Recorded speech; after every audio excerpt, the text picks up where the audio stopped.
Hey everyone, Ken and Prophet here. In this Blender tutorial, we're going to use geometry nodes to create a completely procedural landscape complete with mountains, valleys, water, and trees. We're going to set all that up in Blender using geonodes.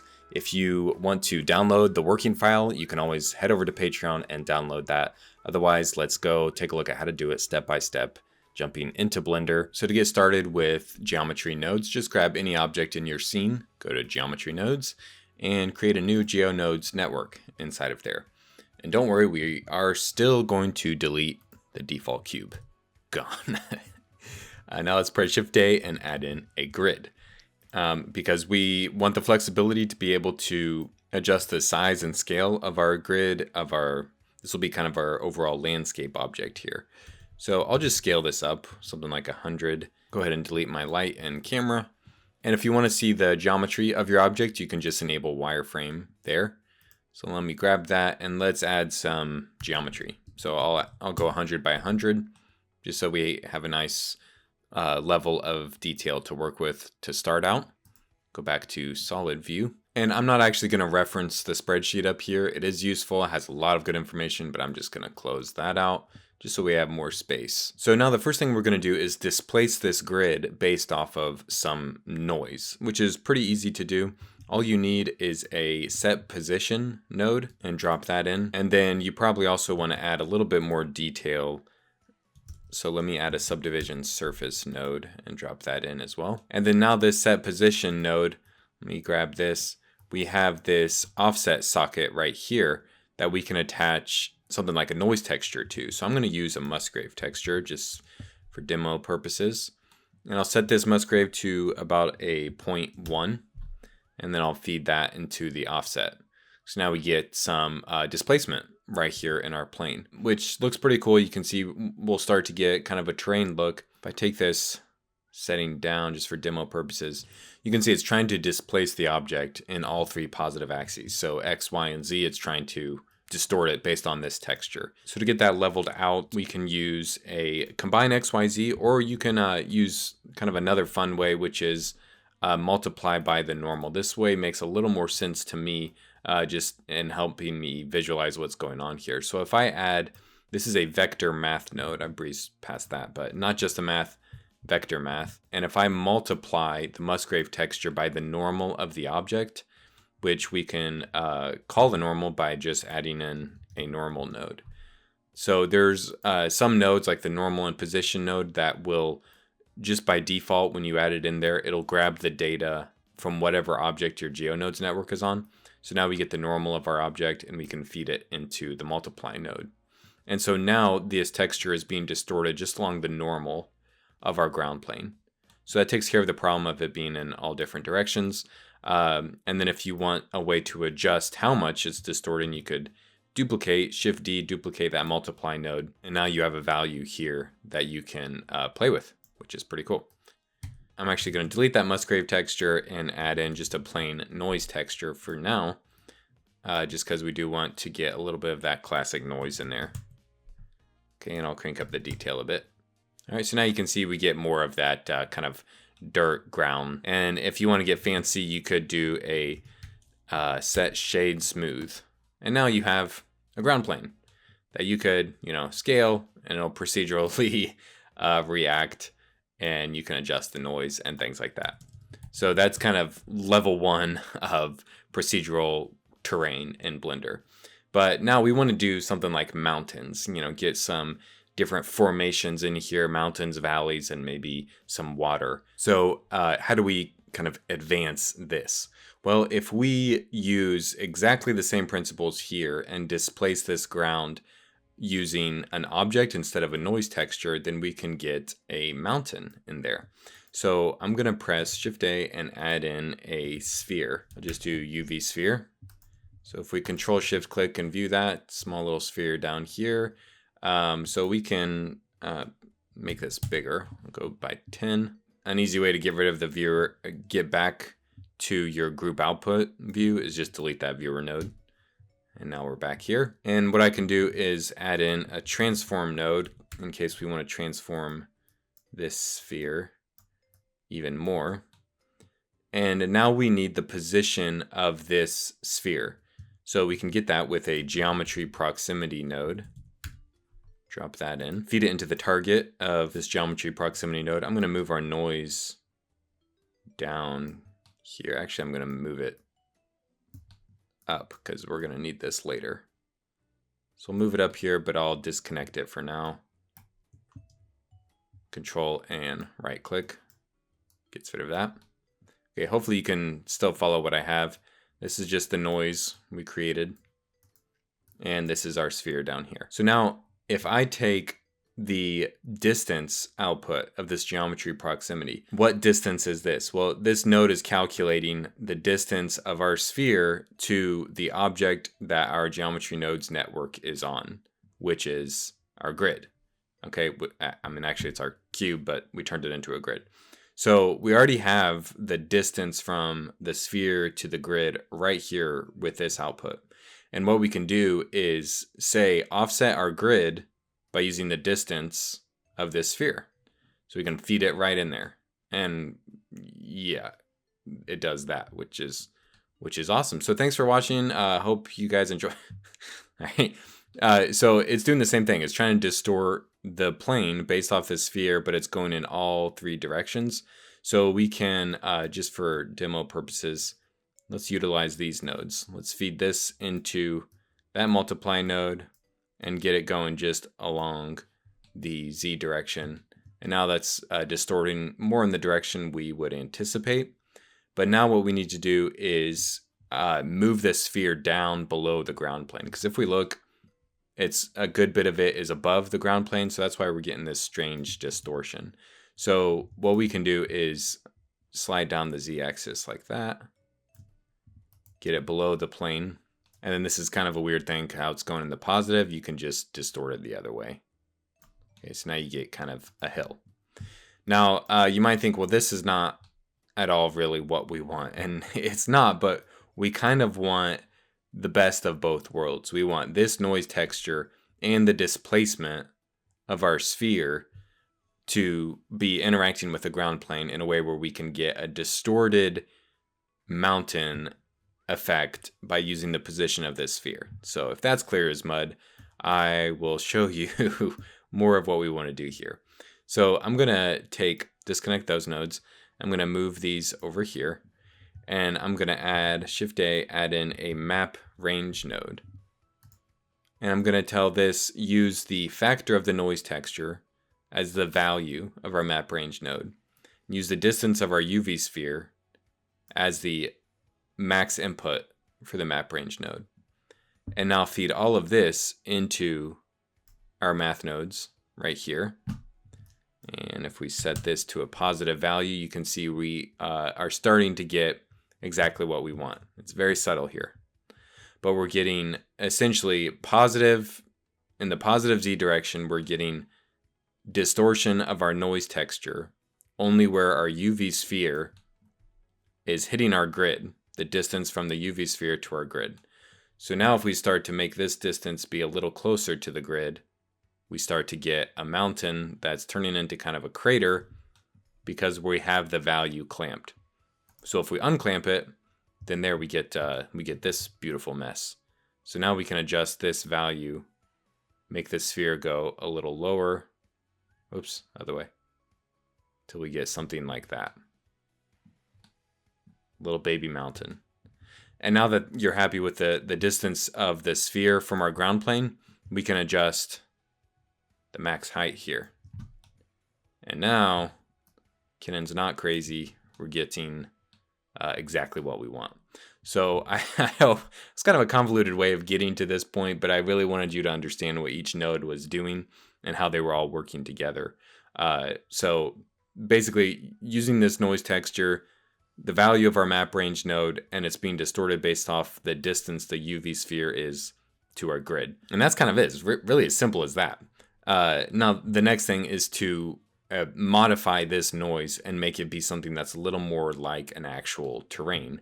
So if this is a little too pointy, you might take the sphere a little lower and then crank up the max. And you can see what that does is it spreads kind of the overall proximity out a bit. So these numbers, small adjustments make big changes. but you can see the mountain effect we're getting here. All right. So what I'm going to do is just bring this noise texture up, and let's adjust our sort of noise of our overall mountain. I'm going to add a Voronoi texture. Shift A, Voronoi. And I'll set the scale of this to 0.2, and let me just feed that into the value. And I'm going to go change from F1 to distance to edge. And I like this because we get these nice big blocky cells, kind of look like dinosaur scales, which is pretty cool. I'm actually going to go 1.5.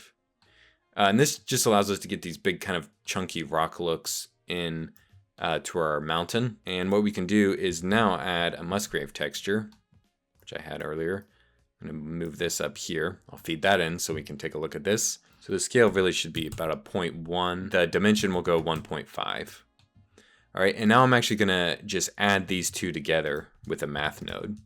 Shift A, math, and add these together. So we kind of get some interesting noise there. We kind of get those sort of cell chunky looks in. And now I'm going to add all of that to my noise texture where I really want the majority of my detail to come from. So now we get something a lot more interesting with our overall mountain. And I might take this down even lower. And again, raise this max value here. You can also raise this if you want another way of kind of globally raising everything along the normals. You have that option. Any little adjustment to your noise textures here will make different adjustments, totally different looks to your overall terrain. So that's really cool because you can adjust these things in real time and apply them to your landscape. So that's it. That's our mountain. You did it. We're done.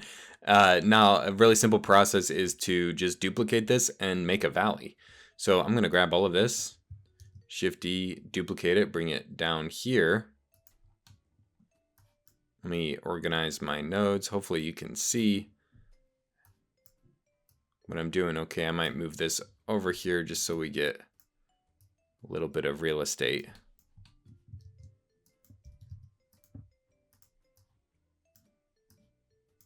I'll label this one mountain. Give it kind of a brownish color. And then this one down here, I'm going to also label this one. I'll name this valley. All right, so these are pretty identical setups here, but for the valley, we don't actually really need much texture. I'm just going to take the noise into the map range and delete the Musgrave and the Voronoi. We don't need those. So that makes this be a little bit easier. And so for now, I'm just going to take the output of that map range on the valley and feed it directly into our node setup. And you can see we eliminated a lot of the noise. I'm going to take the detail down because we don't need much detail in the valley. And now, really easy. Just take this max value and send it negative. If I go -40, woohoo! Now we have a valley.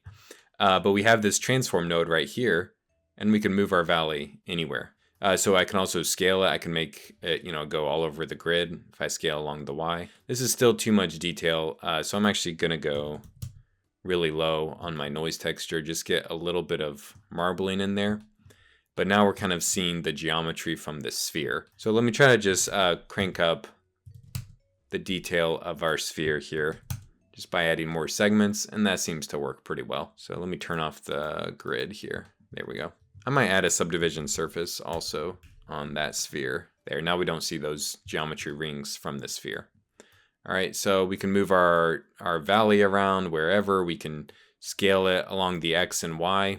If you want a really thin trench, scale your valley in. All of this is totally up to you.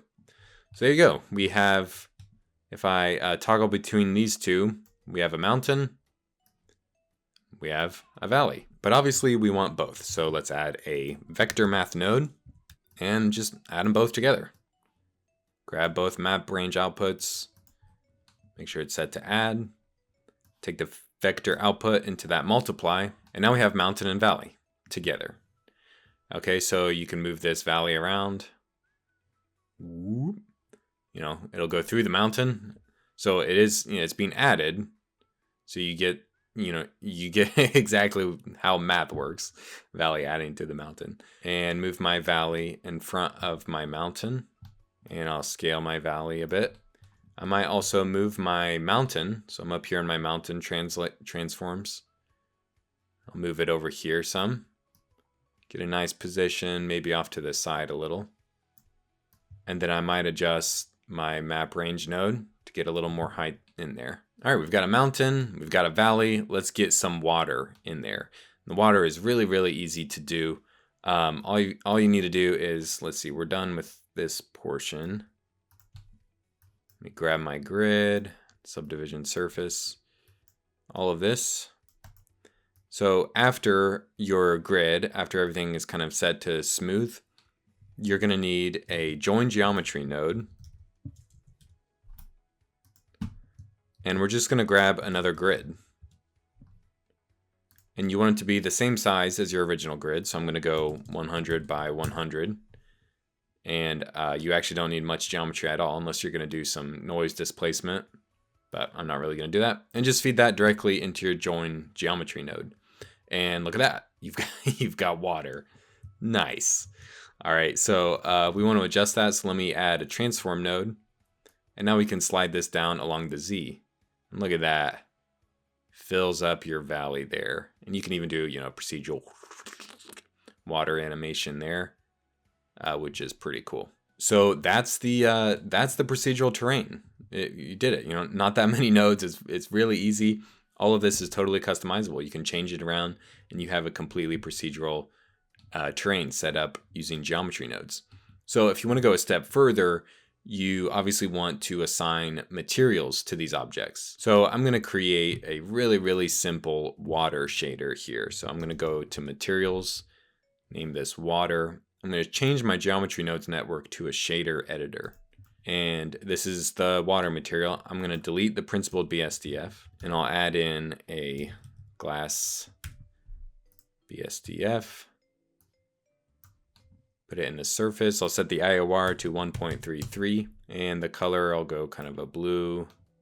Actually, let's add a little bit of noise to the color. So I'll add a noise texture and a mix node. This is the new mix node in Blender. You have to set it to color. This used to just be a mix RGB node. Now it's just mix. So feed that into the glass. Choose kind of a couple different bluish, green, turquoisey colors. Whatever, up to you. Connect a noise texture in there. And maybe crank this up pretty high. We'll go 4,000. You can make a better water material than this. I might add a little bit of roughness. This is just kind of for demo purposes. But let me go back to geometry node, and I'll show you how we assign that material. So we have our grid. This is our water. We have our transform node, and we want to apply that material we just created. So Shift A, add in a set material node. Drop it in right there. And then we have our water material that we just created, which we can set a viewport display to be blue. So now we have water material assigned directly in the viewport. And we can adjust our water level, and now you can visualize it a little bit more. So I know I don't have any lighting in here, but if we check the material preview, just pressing Z and viewing the pie menu, we have our nice little glossy material, a little bit of noise on there. I'm not going to take the time to go over the material for the rocky surface, but I do have a free material that I've already created. You can download it free from my Patreon. You don't even have to be a Patreon supporter to download the material, and you can see it right over here. Now all we need to do is set the material to our grid object, the material we just appended. So I'm going to Shift A, drop that in, and assign our grassy mountain material. I'll give this a viewport display.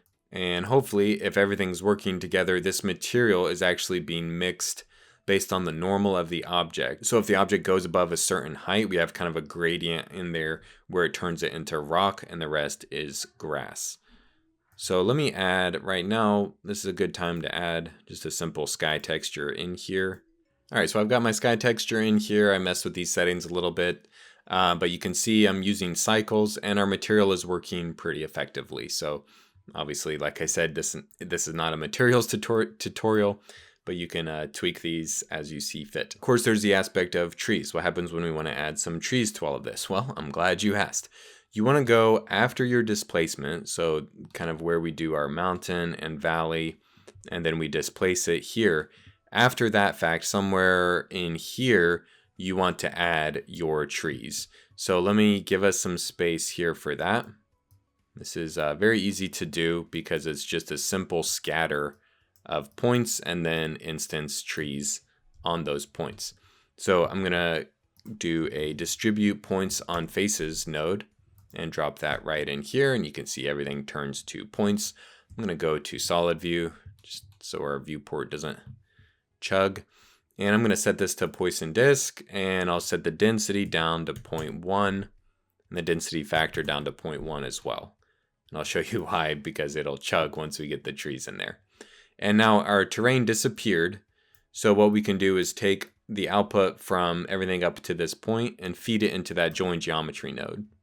So now we get the points in over top of our terrain. And if we do an instance on points node after this distribute points on faces, then we can instance any object right here onto our points.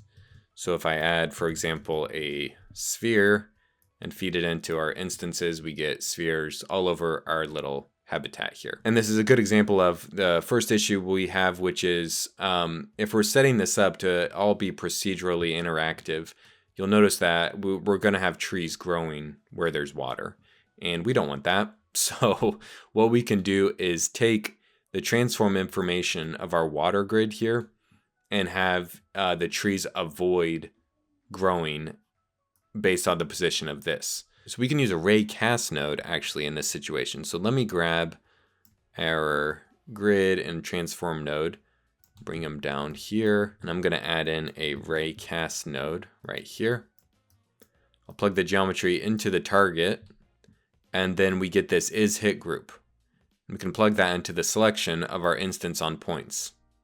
And so now it shoots a ray 100 meters in the -1 direction, and when it hits an object, such as our ground plane here, it creates this is hit group, and we're telling it to avoid. If you want the opposite of that, by the way, then you can add a Boolean math node, Boolean math, and set this to not. Then you'll get the exact opposite. So just a little tidbit there.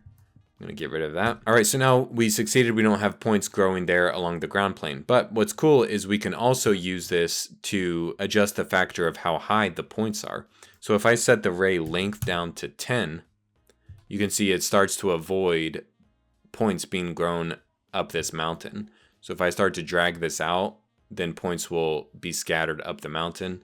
And if we drag it down, then they come all the way down to sea level. Essentially, we can use the sea level to determine kind of the proximity of how high we want the trees to be grown up and also where to be avoided growing. All right, hopefully that wasn't confusing. We still have our water plane. It's just fed into a ray cast, fed into the instance node, and then the material for the water is down here. All right, and of course we don't want spheres instanced on our little terrain here. We want actual trees. So let's append in a few trees. Again, I'm not taking the time to make some trees, but I did make a low poly tree group that you can download from my Patreon. So I'm going to append that in. Most Blender artists have trees on their sitting on their hard drive, so you can use any trees, or go grab this group.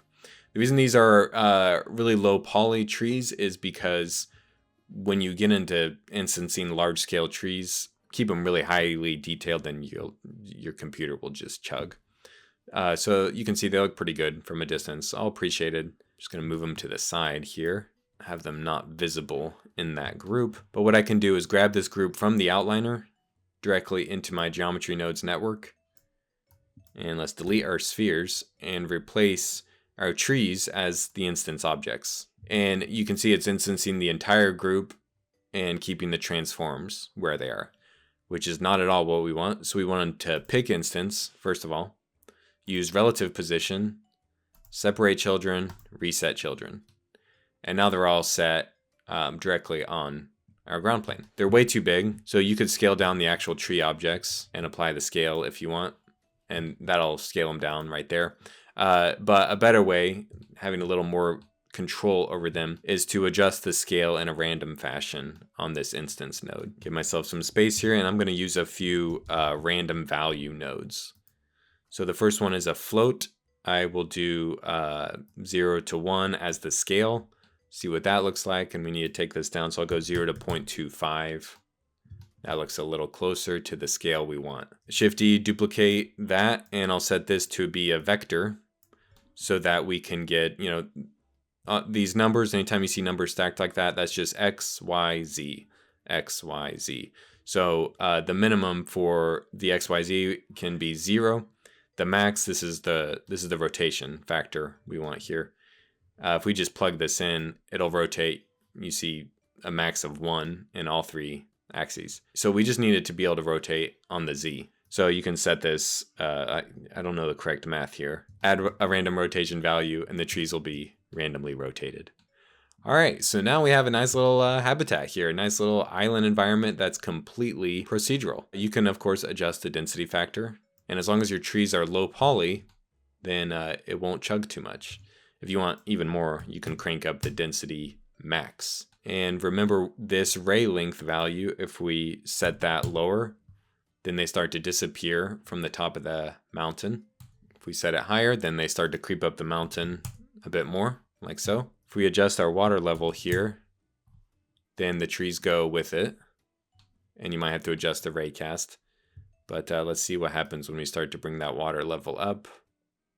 The trees disappear away from it. You can crank up the levels of detail right here by adding more subdivision surface, and you see what that does. The last thing I want to mention is if you want all of this to be in a nice tidy area so that you just select your object, our original cube here, which we can rename this to terrain. If you want everything, all your controls to be over here, all you need to do is start connecting some of this information into the group input of your geometry nodes network. So I'll show you what I mean. I won't go through all of them, but just to give you an idea. If we Shift A, add in a group input node, we can take this translation value of our mountain and feed it into this socket right here. And you'll see it shows up over here in our modifiers panel. And now what we can do is press in and come here to group. And we see this was given a translation value. And we can actually rename that. We can name it mountain move. We're going to move mountains. And now you have an XYZ that you can slide your mountain around in real time by using this value instead of having to go directly into your geometry nodes network, which is pretty cool. If you download my file from Patreon, I'll have a bunch of these hooked up. Alrighty, hopefully you can take all this information and go and make really cool procedural terrain on your own. These are just kind of the building blocks of how to do that. I'm going to say a quick thank you to my Patreon supporters. Shout out to you guys. You're awesome. And like I mentioned, if you want to download this file that we used in this tutorial, go to Patreon and you can grab that. Thanks so much for watching, everyone. I'll see you next time.